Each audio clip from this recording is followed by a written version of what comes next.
নমস্কার সবাইকে, শুভ শারদিয়া। Welcome to my channel. আমি শ্রীপর্ণা আরো একটি ভিডিও নিয়ে এসেছি আপনাদের জন্য। থাম্বনেল দেখে বুঝতে পারছেন যে আমি আজকে নির্দিষ্ট 20টি তারিখ নিয়ে আলোচনা করব। একজন শিক্ষক বা শিক্ষিকা হিসাবে আর কোনো তারিখ মনে রাখুন বা না রাখুন, এই 20টি তারিখ কিন্তু আপনাকে মনে রাখতেই হবে, এটাই কাম্য। তো চলুন শুরু করা যাক আজকের ভিডিও। তার আগে বলে রাখি, আমার এই ভিডিওটি আপনাদের জন্য যদি উপকারে লাগে তাহলে চ্যানেলটি অবশ্যই সাবস্ক্রাইব করতে ভুলবেন না এবং লাইক করবেন, শেয়ার করবেন। নিচে দেওয়া টেলিগ্রাম চ্যানেলটি অবশ্যই জয়েন করে নেবেন, সাথে জিমেল আইডি এবং ফেসবুক পেজের লিংকও দিয়ে দিলাম।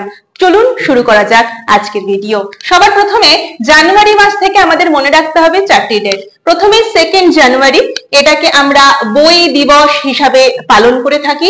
নেক্সট 12 জানুয়ারি স্বামীজির জন্মদিন, অর্থাৎ স্বামী বিবেকানন্দের জন্মদিন, এবং এটিকে আমরা যুব দিবস হিসাবে পালন করে থাকি।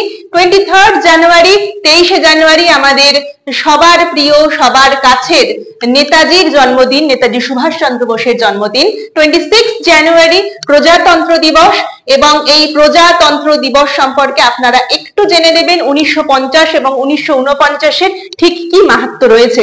নেক্সট চলে আসছি হচ্ছে 21 ফেব্রুয়ারি, অর্থাৎ আন্তর্জাতিক মাতৃভাষা দিবস। আমার মায়ের রক্তে রাঙানো 21 ফেব্রুয়ারি গানটি আমাদের সবার চেনা। 28 ফেব্রুয়ারি আমরা এটাকে বিজ্ঞান দিবস হিসাবে পালন করে থাকি। 8 মার্চ বিশ্ব নারী দিবস হিসাবে পালন করি আমরা। 7 এপ্রিল, এটার সাথে আমি কমেন্ট বক্সে লিখতে বলবো যে বসুন্ধরা সম্মেলন সম্পর্কে আপনাদের কার কি জানা আছে, একটুখানি হিন্ট দিলাম। তো 7 এপ্রিল বিশ্ব স্বাস্থ্য দিবস। 14 এপ্রিল এটা আমরা পালন করে থাকি আমাদের সংবিধানের লেখক অর্থাৎ বি.আর. আম্বেদকরের জন্মদিন। নেক্সট 1 মে আমরা এটিকে শ্রমিক দিবস হিসাবে পালন করি বা মে দিবস হিসাবে পালন করি। 9 মে আমাদের কবিগুরু রবীন্দ্রনাথ ঠাকুরের জন্মদিন। আচ্ছা, আর এর সাথে বলে রাখি যে আমরা যে মনীষীদের নাম করছি তাদের জন্ম কোথায়, কবে, কোন সালে মৃত্যু কখন হয়েছিল, এবং তাদের পুরো জীবনের উল্লেখযোগ্য কি কি ঘটনা আছে, তাদের মা বাবার নাম, এইগুলো সম্পর্কে একটুখানি কিন্তু অবশ্যই হোমওয়ার্ক করবেন। 26 মে কাজী নজরুল ইসলামের জন্মদিন আমরা পালন করে থাকি। এবং 5 জুন আমরা সবাই জানি বিশ্ব পরিবেশ দিবস। এটা না জানা আশা করি কারণ নেই, কারণ আমাদের ইভিএস এটা অবশ্যই পড়তে হতো এবং বাচ্চাদেরও আছে।